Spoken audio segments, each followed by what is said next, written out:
নমস্কাৰ বন্ধু বান্ধৱীসকল, কি খবৰ আপোনালোকৰ? নিশ্চয় আপোনালোক সকলো ভালে আছে। মই ভালে আছোঁ।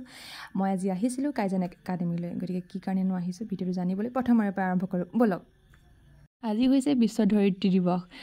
পুন এণ্ড ৱাইল্ডৰ উদ্যোগত কাইজন একাডেমী মেগামিক্স প্ৰকৃতি সংঘ আৰু অসম বিজ্ঞান সমিতি ঢকুৱাখানাৰ সহযোগত আজি ধৰিত্ৰী দিৱস পালন কৰা হৈছে। গতিকে ব'লক পলম নকৰি আপোনালোকক লৈ যাওঁ ধৰিত্ৰী দিৱসৰ অনুষ্ঠানটিলৈ। আজি 22 এপ্ৰিল, বিশ্ব ধৰিত্ৰী দিৱস অৰ্থাৎ ৱৰ্ল্ড আৰ্থ ডে। গতিকে আজিৰ অনুষ্ঠানটিৰ মাজলৈ আমি সকলোৱে যাওঁ ব'লক। নমস্কাৰ। আজি আমাৰ সকলোৱে হয়তো অৱগত যে আজি আমাৰ পৃথিৱীৰ কাৰণে পৰিৱেশ জগতৰ কাৰণে এটা বিশেষ দিন। আজি আই ধৰিত্ৰী দিৱস, মাদাৰ আৰ্থ ডে।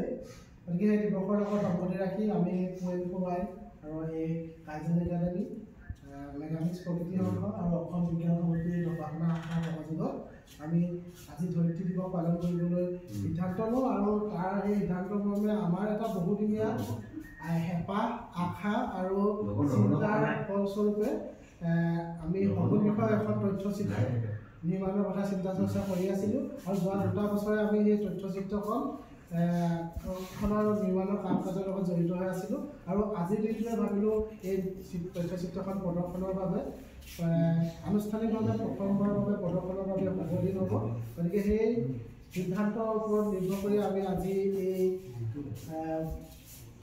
ধৰিত্ৰী দিৱসৰ লগতে প্ৰকৃতিৰ জমাদাৰ নামৰ এই পৰিৱেশ বিষয়ক তথ্যচিত্ৰখন উন্মোচনৰ দিহা কৰিলোঁ আৰু এই অনুষ্ঠানটোৰ আয়োজন কৰিলোঁ। গতিকে আজি এই অনুষ্ঠানলৈ আমি আপোনালোক সকলোকে স্বাগতম জনাইছোঁ আৰু অনুষ্ঠানটি আমাৰ যদিও আমাৰ এনেকুৱা ধৰণৰ অনুষ্ঠানত মানুহ কম থাকে, কিন্তু সেই যিসকল আগ্ৰহী থাকে তেওঁলোকৰ মাজৰ পৰাই লাহে লাহে গৈ আমাৰ পৰিৱেশৰ চিন্তাবিলাক মানুহৰ মাজলৈ বিয়পি যায় আৰু এনেদৰে আমি পৰিৱেশ জগতখনৰ কথা আমাৰ কৰ্মালীহঁতৰ লগত, আমাৰ সহপাঠীসকলৰ লগত, আমাৰ বন্ধুবৰ্গৰ লগত আলোচনা কৰি আমাৰ এই পৰিস্থিতিতন্ত্ৰৰ যি ভয়াৱহ এটা অৱস্থা উপনীত হৈছে সেই কথাবিলাক আমি পুনৰুদ্ধাৰ কৰাৰ চেষ্টা কৰিব লাগিব। আজি আমাৰ দুদিনমানৰ আগতে আমাৰ ইয়াত কুঁৱলী পৰিছে, আজি ঠাণ্ডা হৈছে।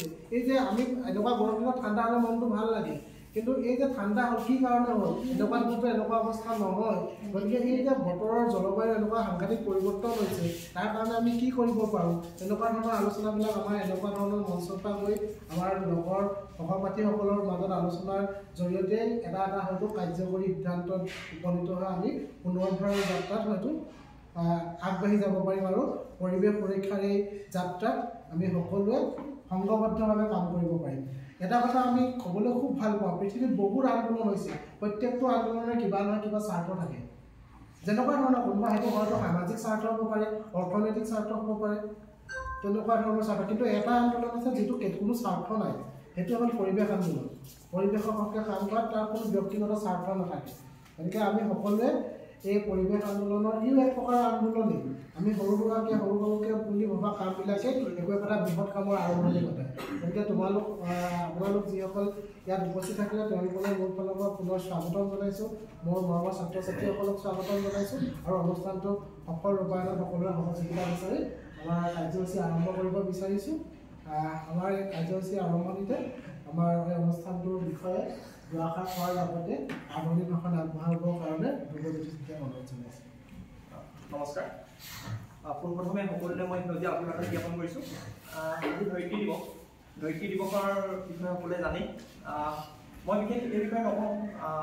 মোৰ পেহা ডক্টৰ কমল চন্দ্ৰ দত্ত কনচাৰ্ট যিজন ব্যক্তিক আমি আগত লৈ পিনি আজি এই যাত্ৰা অৰ্থাৎ মই পৰিৱেশ বিষয়ক আমি যিবোৰ কাম কৰি আছোঁ তেওঁলোকৰ আদৰ্শ হিচাপে লৈ পিনি আমি আগবাঢ়িছোঁ। আৰু মই বিগত 2 বছৰ আমি এই তথ্যচিত্ৰখনৰ ওপৰত কাম কৰি আছিলোঁ। য'তেই আমি সগুণৰ খবৰ পাইছোঁ তলৈ দৌৰিছোঁ, য'তেই আমি সগুণৰ কিবা তথ্য পাইছোঁ তাৰ তথ্যখিনি গোটাইছোঁ আৰু আমি এটা কথা ক'ব আজি তাৰিখত মই ভাল পাম। মেগামিক্স প্ৰকৃতি সংঘ আৰু যি ছাৰহেঁত আছে, ছাৰহঁতক আৰু পুন ৱাইল্ডে পোনপ্ৰথমবাৰৰ বাবে 2023 চনত সগুণৰ মৃত্যুৰ যিটো তথ্য সেই তথ্যটো আমি উদঙাই দিছিলোঁ। যিটো তথ্য ভালচাৰ কি হয় চিডুল 1 বাৰ্ড হয়, কিন্তু এটা গড় মৰিলে আমি যিদৰে আন্দোলন কৰোঁ বা যিদৰে আমি উৎপাত কৰোঁ বুলিয়ে কৈছোঁ, যেতিয়া আন্দোলন হয়, কিন্তু সগুণ এটা মৰিলে কিন্তু সেইখিনি কথা কোৱা নহয় বা সেই তথ্যখিনি লুকুৱাই ৰখা হৈছিলে। যেতিয়া আমি সেই চালোঁ তেতিয়া আমি দেখি ভয়াৱহ এটা ৰূপ দেখি পালোঁ। প্ৰায় 90টা কি 23 চনত প্ৰায় 100টাৰ মান সঘন মৃত্যু হৈছিলে। সেইটো এটা সাংঘাতিক ধৰণৰ এটা কথা। আজি তাৰিখত যি সময়ত কৈছে প্ৰত্যেকে কৈছে 99% সপোনে ধ্বংস হৈ মৰি গৈছে। তাৰ কাৰণটো আমি পঢ়িয়াই যাব লাগিব। সেই কাৰণটো যেতিয়া আমি পঢ়িয়াই চাইছিলোঁ, এতিয়া আমি দেখিছিলোঁ যে ডাইক্লফেনাক বুলি কৈ থকা হৈছিলে, কিন্তু ডাইক্লফেনাকৰ আজি তাৰিখত ডাইক্লফেনাকটো নহয় কাৰণটো। সেই কথাখিনি ছাৰসকল আছে, ছাৰহঁতে ক'ব আমাৰ মাজত। আৰু বিশেষকৈ মই আজি তাৰিখত মই এতিয়া সুখী হ'ম নে দুখী হ'ম সেই কথাটো মই নিজে কল্পনা কৰিব পৰা নাই। এখন 2টা বছৰীয়া এটা যাত্ৰা আমাৰ, গোটেই দিন ৰাতি আমি এই তথ্যচিত্ৰখনৰ ওপৰত কাম কৰিছিলোঁ, কিন্তু আজি তাৰিখত এই তথ্যচিত্ৰখন উন্মোচন কৰিম। কিন্তু আমি যিসকল পৰিৱেশ কৰ্মী ইয়াত তথ্যচিত্ৰখন লাগি আছিলোঁ, তেওঁলোকে আজি সুখী হ'ব নে দুখী হ'ব আজি তাৰিখত, বা আমি ফূৰ্তি কৰিম নে কি কৰিম আমি একো ধৰিব পৰা নাই। তাৰ কাৰণটো হ'ল যিজোপা গছৰ তলত বহি আমি তথ্যচিত্ৰখনৰ সপোন ৰচিছিলোঁ, পোখা মেলিছিলে সপোনটোৱে। সেই আচৰিত ধৰণৰ কথা। আজি তাৰিখত মই মানে কেনেকৈ ক'ম কথাটো মই ভাবি পোৱা নাই। সেই গছজোপাৰ তলত বহি যোৱা লিখিছিলোঁ আমি, সেইদিনাখনি মোৰ ৰুমতে বহি মানস দা বিমান দা আমি তথ্যচিত্ৰখন বনাই আছিলোঁ বা সম্পূৰ্ণ হৈছিলে। তথ্যচিত্ৰখন সম্পূৰ্ণ কৰিছোঁ, তাৰপিছত বিমান দাই মানস দাই ক'লে চাহ কাপ খাবলৈ যাওঁ। য'ত সপোন আছে বাইদেউৰ ঘৰতে তেওঁলোকে এতিয়া নতুনকৈ এখন হোটেল খুলিছে, তাতে চাহ খাবলৈ গৈছিলোঁ। চাহ খাবলৈ যাওঁতে দেখিছিলোঁ যে যোনজোপা গছৰ তলত আমি সপোন দেখিছিলোঁ, সেই গছজোপা উন্নয়নৰ নামত কাটিবলৈ উৎপাত লগাইছে। গোটেই অঞ্চলটো তাৰ কাষত থকা হাবি বন কাটি আজৰি, মাত্ৰ গছজোপা অকলে অকলে থিয় হৈ আছে। আমি এইফালে তথ্যচিত্ৰখন শেষ কৰিছোঁ আৰু গৈ পিনি তাত পাইছোঁ গছজোপাৰ মৃত্যুমুখী এটা যাত্ৰা। এতিয়া মই মানে আজি তাৰিখলৈকে আমি হেৰি কৰিছোঁ, এতিয়া আমি সুখী হ'ম নে তথ্যচিত্ৰখন উন্মোচনৰ নামত দুখী হ'ম। যি কি নহওক সেই কথাবোৰ এটা বেলেগ এটা কথা, উন্নয়ন লাগিব, সেই কথাবোৰ আলোচনা হ'ব।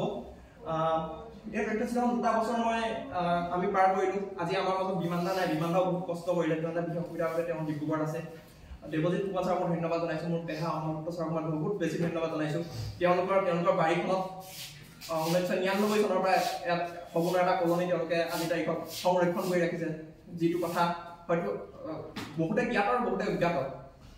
তাৰ উপৰিও ৰাজীৱ দা, প্ৰতাপ, মোৰ বন্ধু পুলক দা ইয়াত উপস্থিত নাই। তেওঁলোকে সেই চিত্ৰসমূহ, যিবোৰ তথ্যচিত্ৰ বা ক্ষেত্ৰত যিবোৰ বহুত পুৰণা তথ্য তেওঁলোকে আমাক যোগান ধৰিলে, তাৰ বাবে মই তেওঁলোকৰ ওচৰত সদায় চিৰকৃতজ্ঞ হৈ ৰ'ম।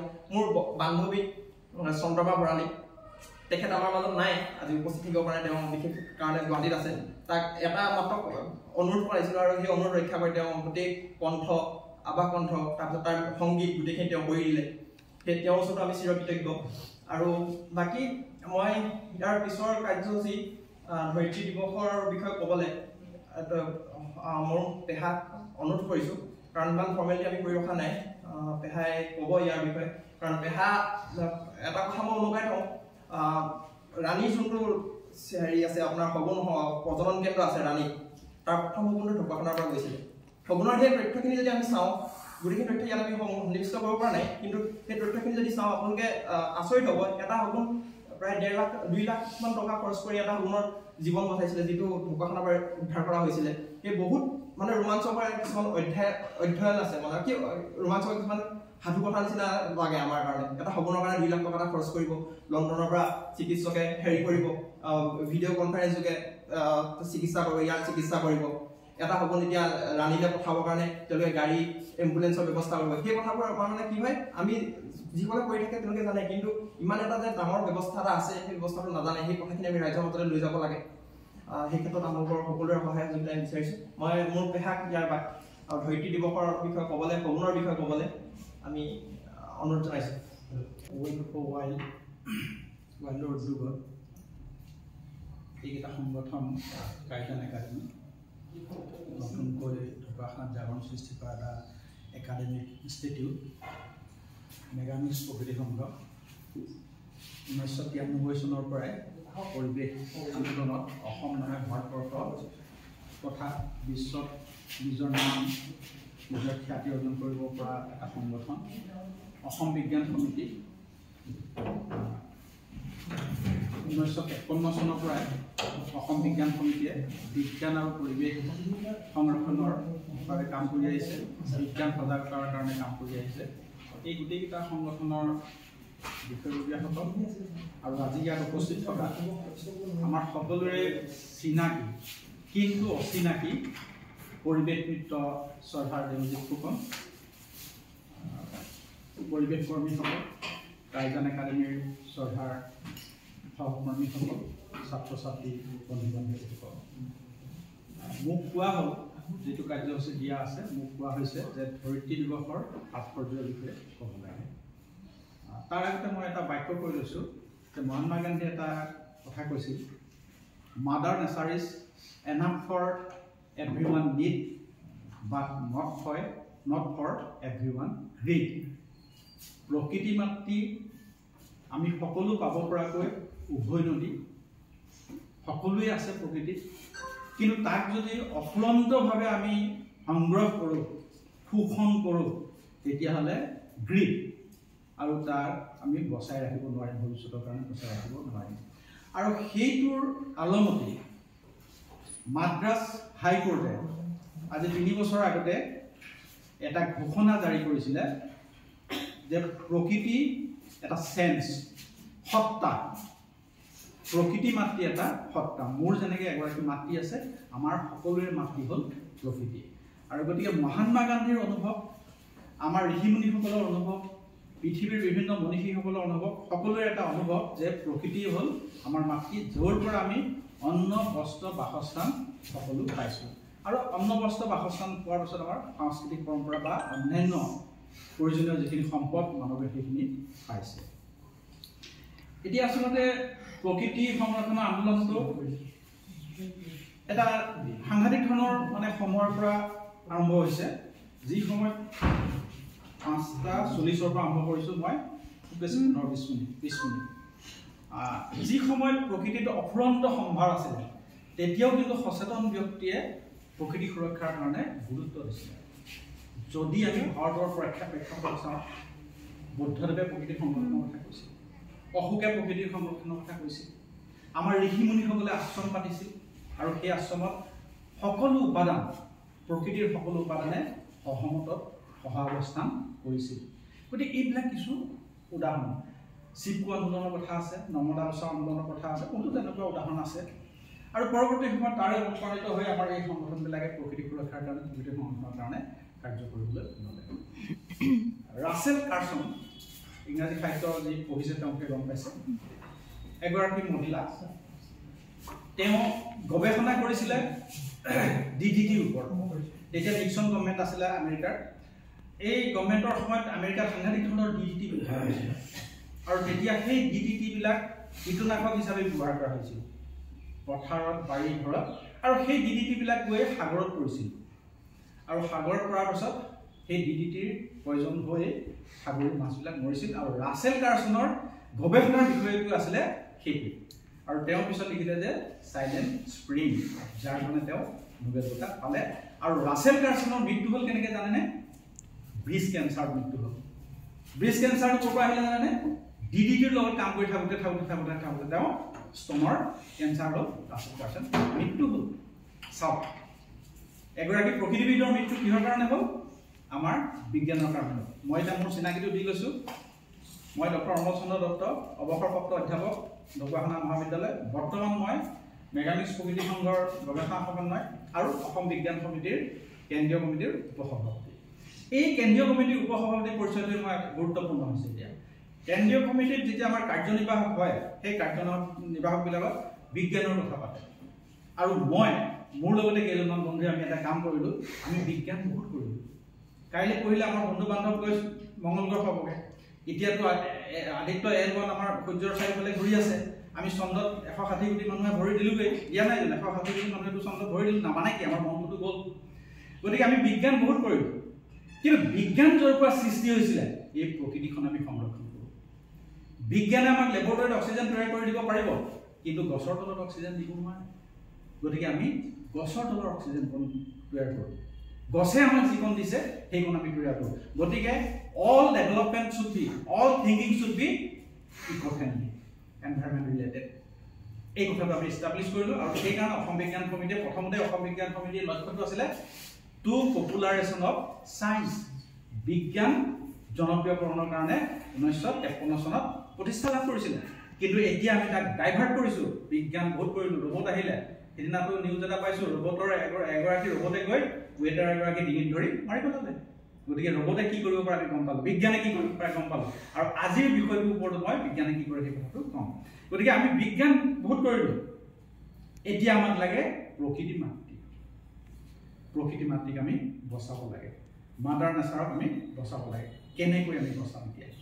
এইটোৰ উপলক্ষতে যে ৰাছেল কাৰ্চন বা সেই সময়ৰ পৰিৱেশ কৰ্মী যিসকল আছিলে, সেই পৰিৱেশ কৰ্মীসকলে যি পৰিৱেশ সংৰক্ষণ আন্দোলন আৰম্ভ কৰিলে, সেই আন্দোলনটোৰ ন্যায্যতা প্ৰকাশ পালে 1972 ছুইজাৰলেণ্ডৰ ষ্টকহোম চহৰত।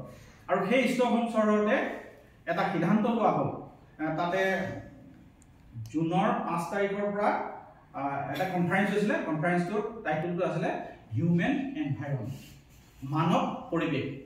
মানুহে কেনেকৈ মানে খ্যাতিৰে শান্তিৰে জীয়াই থাকিব পাৰে, তেতিয়া বিচাৰি বিচাৰি তাৰ সমাধান সূত্ৰ বিচাৰি বিচাৰি গৈ পালেগৈ যে প্ৰকৃতি নহ'লে মানুহ জীয়াই থাকিব নোৱাৰে। গতিকে প্ৰকৃতি লাগিবই, তেতিয়াহে মানুহ জীয়াই থাকিব। প্ৰকৃতি নহ'লে মানুহ জীয়াই থাকিব নোৱাৰিব। তাৰমানে আমাক অক্সিজেনটো লাগিব, আমি এই যে কাৰ্বন ডাই অক্সাইডটো কোনোবাই খাব লাগিবই। গতিকে সেইটোৱে সূত্ৰ ওলালে আৰু সেইটোৰ পৰা এটা আমাৰ এই আন্দোলনবিলাকৰ ন্যায্যতা প্ৰাপ্তি হ'ল।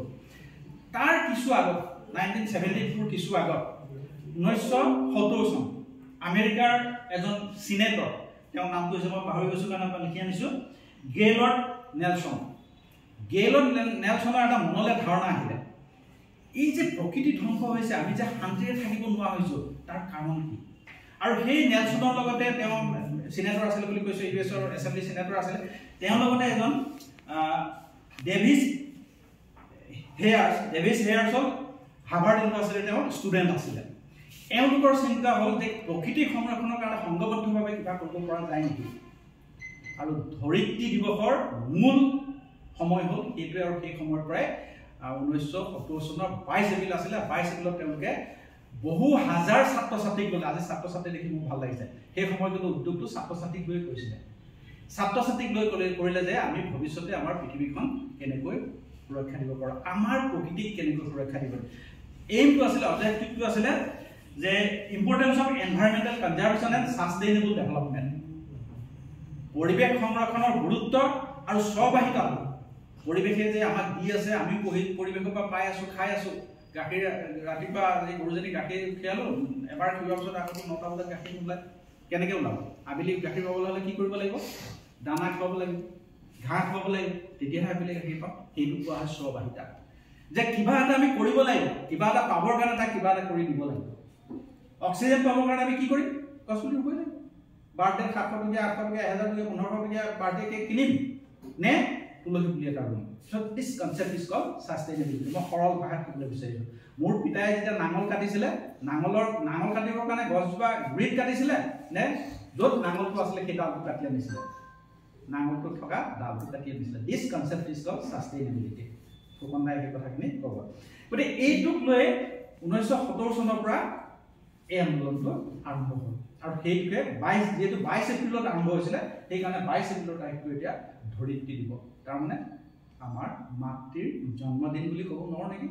আৰু মাতৃৰ জন্মদিন বুলি কওঁ। গতিকে আমি আইৰ কাৰণে অকণমান চিন্তা কৰোঁ, যিটো মহাত্মা গান্ধীয়ে কৈছিলে বা ঋষি মুনিসকলে বা টলষ্টয়, যিয়ে নহওক ডেনৰ ডা ভিঞ্চি সকলোৱে সেই কথাটো কৈছিল যে প্ৰকৃতিক সুৰক্ষা কৰিলেহে মানুহ বাচি থাকিব পাৰিব। এতিয়া এই বছৰ সেই তেতিয়াৰ পৰা এটা থিম লৈ, যেনেকৈ আমাৰ বিশ্ব পৰিৱেশ দিৱসত এটা থিম লৈ আমি এটা নিজস্ব বিষয় লৈ আমি কাৰ্যসূচী লওঁ, ইয়াতো এটা বিষয় আছে। এইবাৰ বিষয়টো হৈছে প্লেনেট ভাৰ্চেছ প্লাষ্টিক। এই যে বিজ্ঞানে দিয়া সকলো বস্তু কিন্তু আমাৰ কাৰণে সুবিধাজনক নহয়। সুবিধাজনক তেতিয়াহে হ'ব যেতিয়া আমি এটম বমটো নাগাচাকি হিৰোশ্বিমাত পেলাম নে আমেৰিকাত পেলাম। কিহৰ কাৰণে আমি কৰিছোঁ? নে নিউক্লিয়াৰ পৰা আমাৰ যিটো ৰাছিয়াৰ আজিলৈকে লোড শ্বেডিং নহয়, কি কাৰণে নহয়? ৰাছিয়াৰ নিউক্লিয়াৰ পাৱাৰটো ইলেক্ট্ৰিক জেনেৰেট কৰিছে, তাৰ পৰা শক্তি উৎপাদন কৰিছে। আৰু আমি কি কৰিছোঁ? হিৰোশ্বিমা আৰু নাগাচাকি ব্যৱহাৰ কৰিবলৈ লৈছোঁ। গতিকে বিজ্ঞানৰ উদ্ভাৱনবিলাক তেনেকুৱা হৈছে যে যদি সহজ পথত আমি ব্যৱহাৰ কৰোঁ, তেতিয়াহ'লে বিজ্ঞানে আমাক দিব, আৰু যদি অসৎ পথত ব্যৱহাৰ কৰোঁ, তেতিয়াহ'লে বিজ্ঞানে আমাক মানৱ জাতি পৰিৱেশক ধ্বংস কৰিব। গতিকে সেইকাৰণে বিশ্ব পৰিৱেশ দিৱসৰ তাৎপৰ্য আছিলে 18 চনত আছিলে। তাৰ পৰৱৰ্তী সময়তো দুটামান বৰ্ষত আছিলে প্লাষ্টিকৰ বিষয় লৈ। প্লাষ্টিক কেনেকৈ হ'ল আৰু প্লাষ্টিক কেনেকৈ আমি কণ্ট্ৰল কৰিম, এইটো বিষয় লৈ। এতিয়া আহোঁ প্লাষ্টিকৰ কথা। প্লাষ্টিক শব্দটো আহিছে প্লাষ্টিকোছ, KOS, প্লাষ্টিকোছ নামৰ এটা গ্ৰীক শব্দৰ পৰা।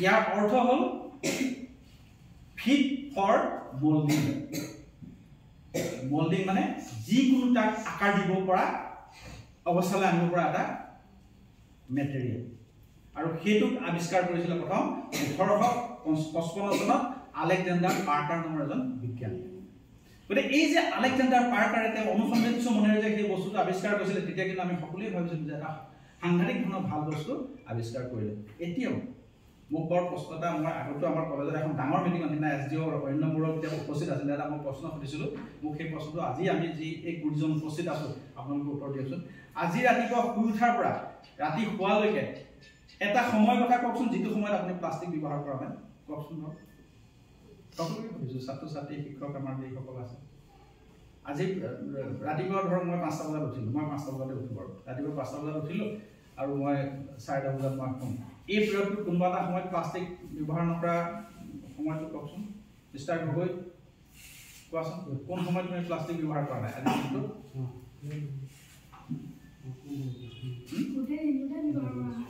ৰাইট এবছলিউটলি ৰাইট কাৰণ মই শুই উঠি ব্ৰাছ ডাল ললো টুথপেষ্টটো ললো চাহ খাবলৈ বহিলো বিস্কুটটো ক'ৰ পৰা আহিলে চাহ কাপটো ক'ৰ পৰা উলিয়ালো প্লাষ্টিকৰ টেমাৰ পৰা পেপাৰখন পঢ়িবলৈ মই কি কৰিলো নহ'লে খেলটো নহ'লে মোৰ নহ'ব মোৰ পেচমেকাৰটো কিহেৰে কৰিলো টেবলেটটো ৰাতিপুৱা প্ৰেছাৰ টেবলেটটো ক'ৰ পৰা উলিয়াই খালো প্লাষ্টিক এণ্টাচিডটো ক'ৰ পৰা উলিয়াই খালো অল ফ্ৰম প্লাষ্টিক এতিয়া এই প্লাষ্টিকটোৱে হ'ল আমাৰ মই বোলো যে বিজ্ঞানৰ সকলো আৱিৰ্ভাৱ মানৱ কল্যাণৰ কাৰণে নহ'ব পাৰে এটা সময়ত তাৰ বিপদ ঘটাব পাৰে এই প্লাষ্টিকটোৱে আটাইতকৈ ডাঙৰ সমস্যা হৈছে এতিয়া মানৱ সভ্যতাৰ কাৰণে মানৱ প্ৰজাতিৰ কাৰণে ভয়ংকৰ এটা বিপদ আহি গৈছে প্লাষ্টিক কি কৰিব এতিয়া প্লাষ্টিক নহ'লেও চিপছ ভৰাব নোৱাৰে প্লাষ্টিক নহ'লেও চাহপাত ভৰাব নোৱাৰে প্লাষ্টিক নহ'লেও ছবিখন বনাব নোৱাৰে প্লাষ্টিক নহ'লেও কলমটো বনাব নোৱাৰে গতিকে প্লাষ্টিকে প্লাষ্টিক গতিকে প্লাষ্টিকটো আমি কি কৰিম এতিয়া এই যে প্লাষ্টিকৰ কথাটো ক'লো আলেকজেণ্ডাৰ পাৰ্কাৰে 1855 চনত প্লাষ্টিক আৱিষ্কাৰ হ'ল একাধিক্ৰমে 1950 চনত কমাৰ্চিয়েল প্ৰডাকশ্যন হ'ল ব্যৱসায়িক ভিত্তিত প্লাষ্টিক উৎপাদন হ'ল মই এটা মিছ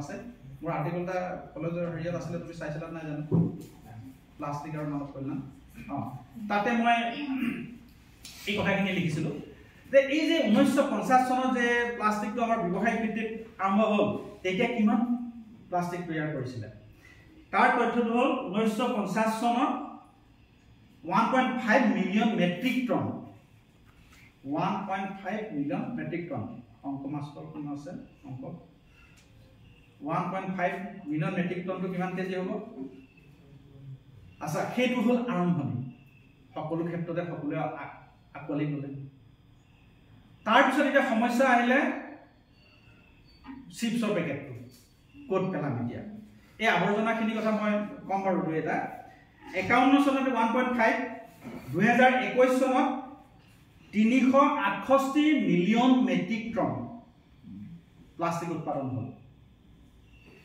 আৰু 22 চনত মই তথ্যটো সঠিকভাৱে দিব নোৱাৰিলোঁ 22 চনত আছে 22 চনত 400.3 মিলিয়ন মেট্ৰিক টন 23 চনতো মই দিব নোৱাৰিলোঁ 23 চনৰ খালি এটা তথ্য মই দিব পাৰিম যে শ্বৰ্ট লাইফ যিবিলাক প্লাষ্টিক কম সময়ৰ কাৰণে ব্যৱহাৰ কৰা যিবিলাক প্লাষ্টিক তেনেকুৱা 159 মিলিয়ন মেট্ৰিক টন গতিকে প্ৰায় 450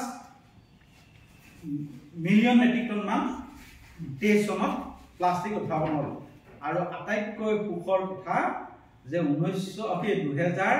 2050 চনত আমাৰ কিমান প্ৰডাকশ্যন এষ্টিমেট আছে জানেনে 2050 চনত 590 মিলিয়ন মেট্ৰিক টন তাৰমানে প্ৰায় 600 মিলিয়ন মেট্ৰিক টন প্লাষ্টিক উদ্ভাৱন হ'ল এইটোতো হৈ আছে এটা পেলাম ক'ত এতিয়া তোমালোকৰ ঘৰত যে তামোলটো পাৰিছিলে নাই তামোলৰ টুকুৰাটো ক'ত পেলালে তাতে পেলাই দিলে আৰু যোৱা বছৰ পেলোৱা টুকুৰাখিনি তাত আছে নি নাই কোনে গ'ল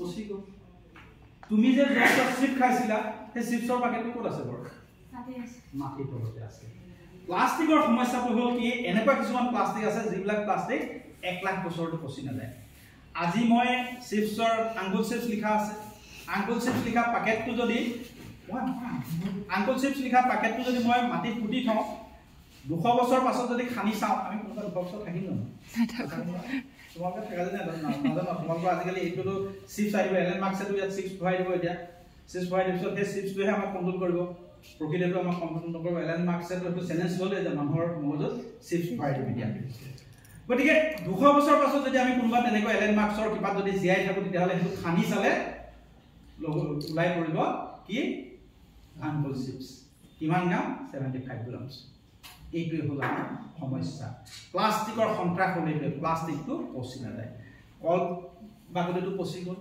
তামোলৰ বাকলিটো পচি গ'ল তামোলৰ যিখিনি আমি খাই পেলালোঁ সেইখিনি পচি গ'ল প্ৰকৃতিৰ পৰা উৎপাদন কৰা এইবিলাক পচি গ'ল কিন্তু লেবৰেটৰীৰ পৰা যদি আমি উৎপাদন কৰিলোঁ এই বস্তুটো পচি নগ'ল নোযোৱাৰ কাৰণে আমাৰ সমস্যা আহিলে এইবিলাক মানে ডাম্পিং কৰোঁতে আমি ক'ত ডাম্পিং কৰিলোঁ আই বুকুত মানে ধৰিত্ৰীৰ বুকুত আৰু বুকুত এই ধৰিত্ৰীৰ বুকুত জমা কৰোঁতে চীনে জমা কৰিলে যোৱা বছৰ 37.6 মিলিয়ন মেট্ৰিক টন চীন দেশে আৰু ইউনাইটেড ষ্টেটছ আমেৰিকাই জমা কৰিলে 22.9 মিলিয়ন মেট্ৰিক টন আৰু ভাৰতবৰ্ষই জমা কৰিলে 7.4 মিলিয়ন মেট্ৰিক টন আৰু ব্ৰাজিলে জমা কৰিলে 4.9 মিলিয়ন মেট্ৰিক টন এইকেইখনে হ'ল ঘাই আমিও ধোৱা তুলসী পাত নহয় এইকাৰণে নহয় বহুতকে লক্ষ্য কৰোঁ আলু কিনিলোঁ আধা কেজি এই পলিথিনটা দিয়ক কেৰি এটা দিয়ক পিঁয়াজ কিনিলোঁ এটুকুৰা কেৰি এটা দিয়ক মাংস কিনিলোঁ 5 টুকুৰা কেৰি এটা দিয়ক আৰে ভাই ঘৰৰ পৰাতো কিবা এটা লৈ যাব পাৰোঁ এইটোতো আছে আমাৰ আছে যোৱা বছৰ বিশ্ব পৰিৱেশ দিৱসৰ মাত্ৰ যিখন মিটিং হৈছিলে মই বজাৰ বেগ 20টা লৈ গৈছিলোঁ আৰু 20জন ব্যক্তিক কৈছিলোঁ যে আপোনালোকে পলিথিন নল'ব এইকেইটা বেগত আনিব এই বেগকেইটাতে বজাৰ কৰি ভৰাই আনিব গতিকে এইটোৱে হ'ল আমাৰ প্লাষ্টিকৰ এটা মানে ভয়াৱহ সমস্যা এতিয়া এই ভয়াৱহ মই সংক্ষিপ্ত কৰিছোঁ এই ভয়াৱহ সমস্যাৰ কাৰণে এই সমস্যাটো দূৰ কৰিবৰ কাৰণে আমি কি কৰিম এতিয়া আমাৰ হাতত তাৰ সুব্যৱস্থা কি আছে সেই ব্যৱস্থাটো হ'ল R4 থাকিব না কিয় মই কাইলৈ স্কুললৈ যাম মানৱ ছাৰ সুধিলে ক'ব লাগিব হা পাৰিবা চিয়'ৰ মই দুবানা আৰ্চিজিত পঢ়া ই দুবানা আৰ্চিজিত পঢ়া মই এতিয়া অৱসৰ ক'লোঁ নহয় এতিয়া R4টো আমি কেনেধৰণে ব্যৱহাৰ কৰিম R4 মোৰ সেই আৰ্টিকলটো ধুনীয়াকৈ লিখা আছিলে R1টোত কৈছোঁ ৰিফিউজ মোৰ মাংস দোকানীকেইটাই মই ক'লে জানে কামিং মাংস দোকানীকেইটাই জানে যে দত্ত ছাৰ আহিলে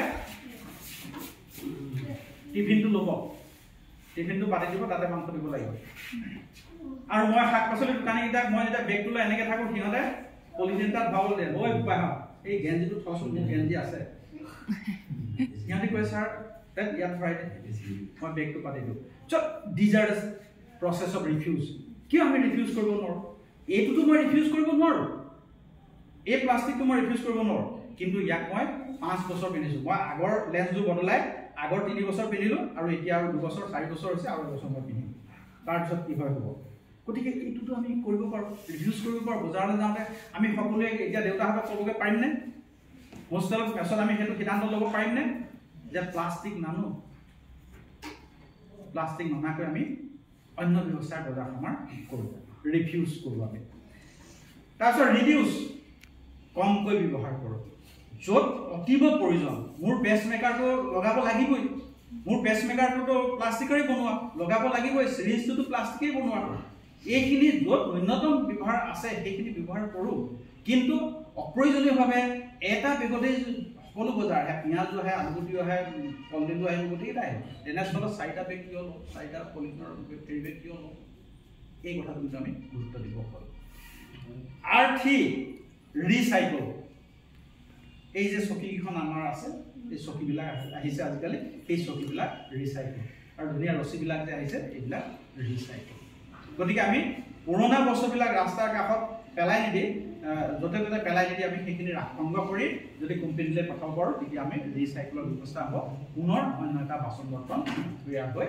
আহিব আৰু R4 ৰিইউজ ৰিউজ মানে আজিকালি বৰ বুদ্ধিমত্তাৰ কামবিলাক ৰিউজ কৰিবলৈ লৈছে যে প্লাষ্টিকৰ চকী এখন ধুনীয়াকৈ একদম কাটি সজাই মেলি ফুলদানি আৰু তাত ভৰাই থৈ দিছে ৰিউজ ধুনীয়া হৈছে পানী খোৱা বটলটো কি কৰিছে ধুনীয়াকৈ একদম ফালি চিৰি ৰং চং কৰি ধুনীয়াকৈ দৰি লগত সজাই থৈ দিছে ৰিউজ এই এনেকুৱা পদ্ধতি আমি অৱলম্বন কৰিব পাৰোঁ আৰু তেতিয়াহে আচলতে আমি যদি সচেতন হওঁ তেতিয়াহে আচলতে আমাৰ আই সচেতন হ'ব অকি আই সুৰক্ষিত হ'ব আমি সচেতন হ'লেহে আই সুৰক্ষিত হ'ব মোৰ মনত আছে মই আগৰ মেল মিটিঙত এটা কৈছিলোঁ আমি 8টা ল'ৰা ছোৱালী আছিলোঁ 4টা বাছিলে 4টা নাবাছিলে এই যি 4টা আমি বাছিলোঁ এই বচাইকেইটাই যেতিয়া আইক আমি কেতিয়াবা উৎপাত কৰোঁ আয়ে বাঘ ঢোকা এটা দিয়ে বাঘ ঢোকা শুনিছেনে বাঘ কোনোতে দেখা নাই বাঘে ঢকা মাৰি জন্তু মাৰে বুলি আমাক আগতে কৈছিলে এতিয়া দেখিলোঁ যে বাঘে ঢকা মাৰি জন্তু নেমাৰে ডিঙিত কামুৰি মাৰে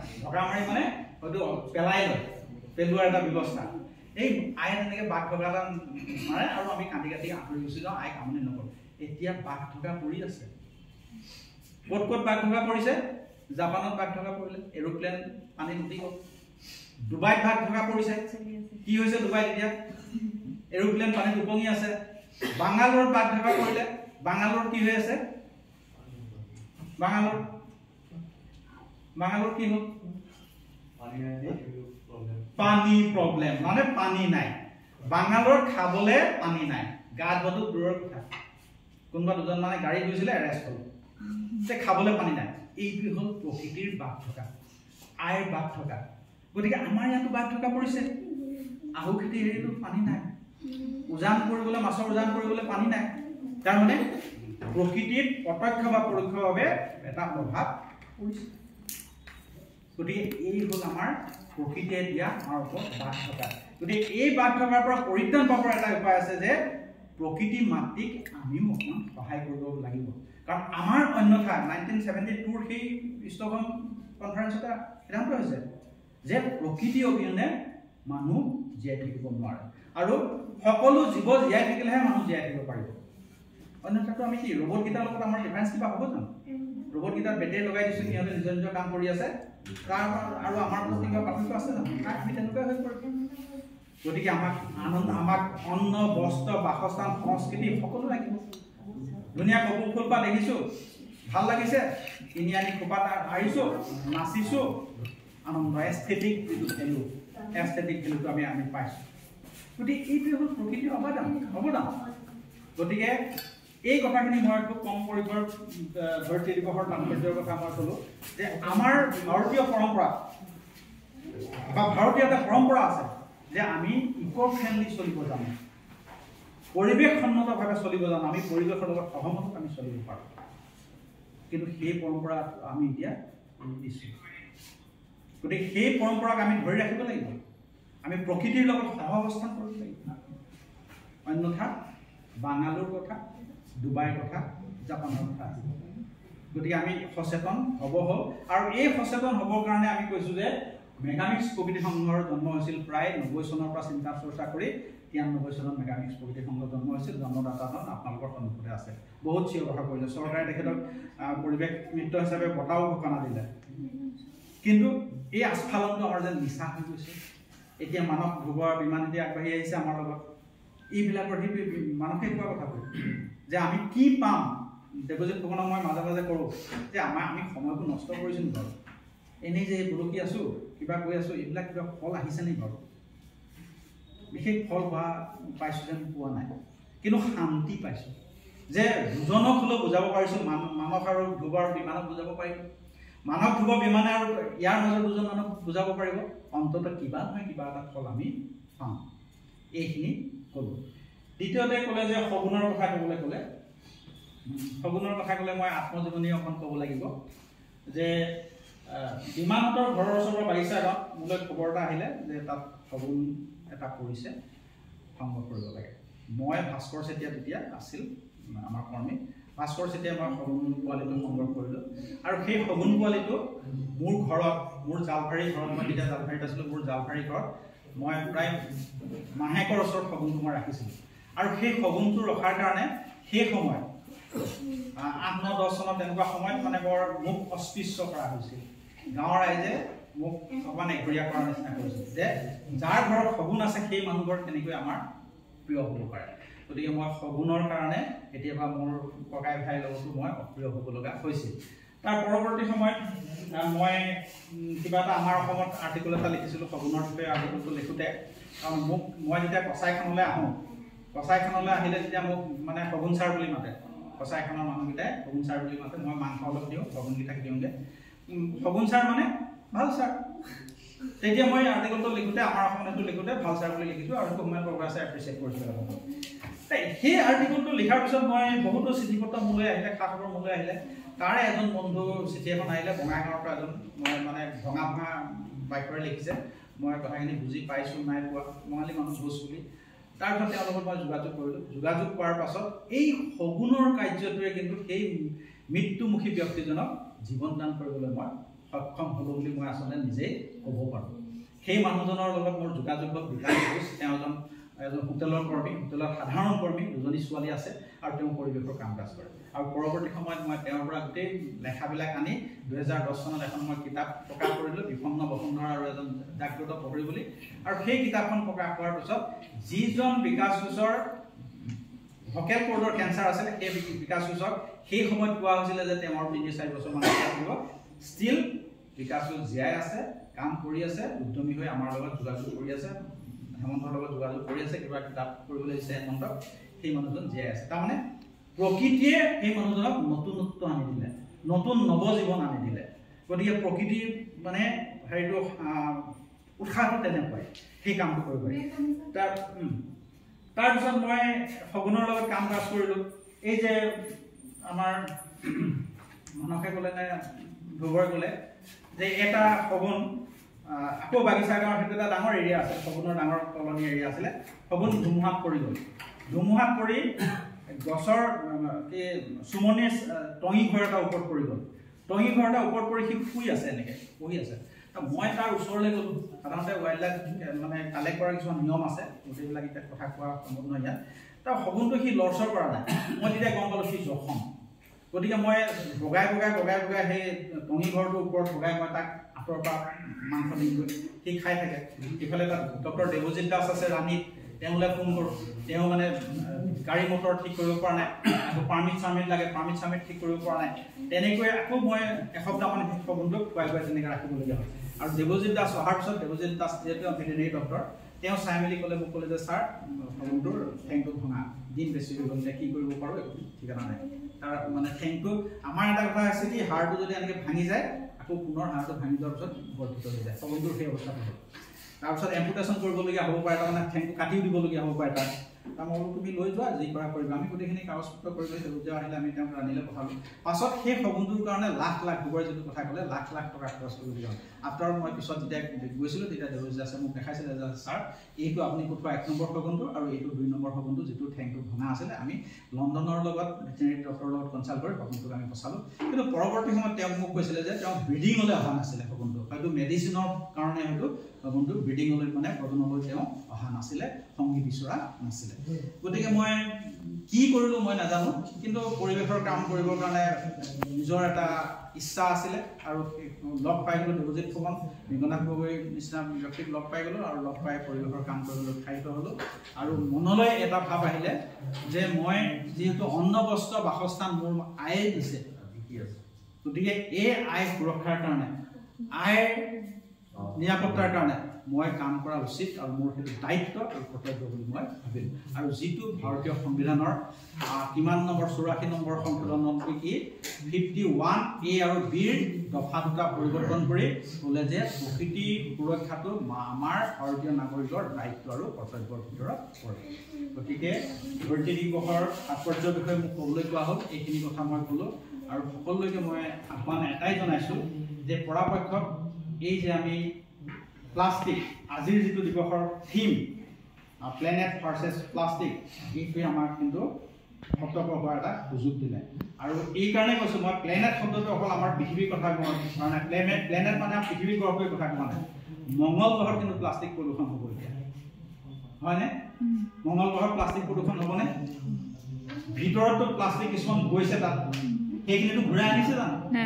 নাই, তাত ভাইটি আহিছে আৰু প্ৰদূষণ হৈছে ক'ত মহাকাশত গতিকে আমাৰ মানৱ সৃষ্ট বা বিজ্ঞানে সৃষ্টি কৰা কিছু বস্তুৱে কিন্তু আমাৰ কাৰণে এই সুন্দৰ পৃথিৱীখনৰ কাৰণে সেউজীয়া পৃথিৱীখনৰ কাৰণে ভাবি যে আহিছে অতি নিশ্চিত গতিকে আমি সকলোৱে যদি উত্তৰ পুৰুষৰ কাৰণে এখন সুন্দৰ প্ৰকৃতি দি যাব নোৱাৰোঁ তেতিয়াহ'লে নিশ্চয় আমাৰ জন্ম সাৰ্থক নহ'ব এই যে ল'ৰাটোক মই কথা পাতিলোঁ তাৰ লগত সোমাই অহাৰ পৰা কথা পাতি আছোঁ ভাল লাগিছে সেই উদ্যোগী ল'ৰা গতিকে ইহঁতৰ কাৰণে এওঁলোকৰ কাৰণে এখন আমি সুস্থ প্ৰকৃতি সুস্থ মাতৃৰ এটা পৰিৱেশ আমি দি যোৱাটো আমাৰ দায়িত্ব আৰু কৰ্তব্য এই সভাখনত নিশ্চয় বয়সস্থ আমি দুজন আছোঁ দেৱজিৎ ফুকন আৰু মই আমাৰ ৰিয়েলাইজেশ্যন সেইটোৱে যে আমি যি ভুল কৰিলোঁ উত্তৰ পুৰুষে যাতে সেইটো ভুল নকৰি অকণমান দীঘলীয়াকৈ উশাহ লৈ অন্ততঃ অকণমান পবিত্ৰ অম্লজান লৈ জীৱনটো সুস্থ কৰিব পাৰে আৰু যিসকলে পবিত্ৰ অম্লজান সেৱন কৰিছে সেইসকলে সুস্থ গুৱাহাটীৰ পৰা বহু মানুহ এতিয়া গাঁৱলৈ ঘূৰি আহিব বিচাৰিছে কেলে গাঁৱত অম্লজানখন পবিত্ৰ গুৱাহাটীত এতিয়া এই ইণ্ডেক্সটো দি আছে এইখিনি মানে এয়াৰ ইণ্ডেক্সটো এইখিনি দি আছে পেপাৰ পলিউশ্যন কণ্ট্ৰল কৰোঁতে গতিকে তাত দেখা গৈছে যে গুৱাহাটীত এতিয়া বাসৰ উপযোগী হৈ থকা নাই মানে দিল্লী যেনেকুৱা অৱস্থা আহিব গুৱাহাটীও এতিয়া দ্বিতীয় তৃতীয়টো পাইছে সেইটো বৰ বিতৰ্কিত কথা আমাৰ প্ৰথম দ্বিতীয় সেই কথা নকওঁ বিতৰ্কিত কথা পলিউশ্যন কৰোঁতে সেইটো গতিকে এই অৱস্থালৈ আমাৰ আহিল গতিকে মই সকলোকে আবেদন জনাইছোঁ সিদিনা আমাৰ জ্যেষ্ঠ নাগৰিকৰ সভাত মোক ক'বলৈ গ'লে পৰিৱেশৰ বিষয়ে তেতিয়া মই তেখেতলোকক এটাই প্ৰতিশ্ৰুতিবদ্ধ কৰাব বিচাৰিলোঁ যে আপোনালোকে আমাৰ যিটো সকলোৱে নাতি হ'ল এতিয়া নাতিবিলাকক এটা আমি বাধ্য কৰাওঁ যে 1000 টকাত কিনি আনি কেকটো খোৱাতকৈ পুলি এটা সেইদিনা ৰুচোন আমলখি পুলি এটা সেইদিনা ৰুচোন আৰু সেইদিনা সকলোৱে মোতকৈ জ্যেষ্ঠ মই সিদিনা মোৰ বয়স আছিলে 60 বছৰ এমাহ 10 দিন আছিলে নেকি 10 দিন আছিলে সেইদিনা মোৰ বয়স আৰু মই তেতিয়া সেই আবেদনটো কৰিলোঁ সকলোৱে ক'লে যে আপোনাৰ আবেদনটো মানি লৈছোঁ আৰু আমি পৰাপক্ষত ঘৰত এটা গছ পুলি ৰোৱাৰ ব্যৱস্থা কৰিম গতিকে মই সকলোলৈকে আবেদন কৰিছোঁ আপোনালোকে গছ পুলি এটা ৰোৱক একো অনিষ্ট নহয় পিছৰ বছৰ কাটি দিলেও আকৌ এটা আপুনি গছ পুলি ৰোৱাৰ মনলৈ যিটো বাসনা আহিব ইচ্ছা আহিব সেইটো প্ৰকৃতিক সুৰক্ষা দিয়াত অলপ হ'লেও অৰিহণা যোগাব গতিকে মোৰ কথাখিনি শুনি আপোনালোকে কি পালে কি নাপালে নাজানো কিন্তু মই মোৰ অনুভৱখিনিয়ে কৈছোঁ আৰু মই যিধৰণে কৰ্ম আঁচনি তৈয়াৰ কৰিছিলোঁ আৰু যিধৰণে কৰ্ম কৰি আছিলোঁ তাৰ কিছু কিয়ত অংশ আপোনালোকৰ আগত অৱগত কৰিলোঁ গতিকে সকলোকে ধন্যবাদ জ্ঞাপন কৰিলোঁ ONFO আৰু গোটেইকেইটা সংগঠনক মই কৃতজ্ঞতা জ্ঞাপন কৰিছোঁ যে মোক এই সমৰ্থন দি আপোনালোকৰ লগত মত বিনিময় কৰিবলৈ সুবিধা দিয়াৰ কাৰণে ধন্যবাদ ধন্যবাদ জনাইছোঁ আৰু তেখেতে আমাৰ গুৱাহাটীৰ সপোন সংৰক্ষণৰ ক্ষেত্ৰত এজন পথ প্ৰদৰ্শক হিচাপে কাম কৰি আছে তেখেতৰ পৰা আমি সপোন কেনেকৈ আজিৰ পৰা ইমান বছৰ আগতে সপোন কেনেদৰে সংৰক্ষণ কৰিছে সেই বিষয়ে আমি জানিব পাৰিলোঁ লগতে ধৰিত্ৰী দিৱসৰ বিষয়ে তেওঁ ধুনীয়াকৈ বুজাই দিলে আৰু প্লাষ্টিকৰ ভয়াৱহতাৰ বিষয়ে জনাই দিলে ইয়াত মোৰ ছাত্ৰ ছাত্ৰীসকল আছে গতিকে তেওঁলোকৰ ধৰিত্ৰী দিৱসৰ কোনকেইজন মানুহৰ কাৰণে দিৱসটো হৈছে সেইটো মই তোমালোকক দেখাই দিছোঁ তোমালোকে জানিব পাৰিবা ইয়াৰ পিছতে আমি প্ৰধানমন্ত্ৰীৰ মাজলৈ যাওঁ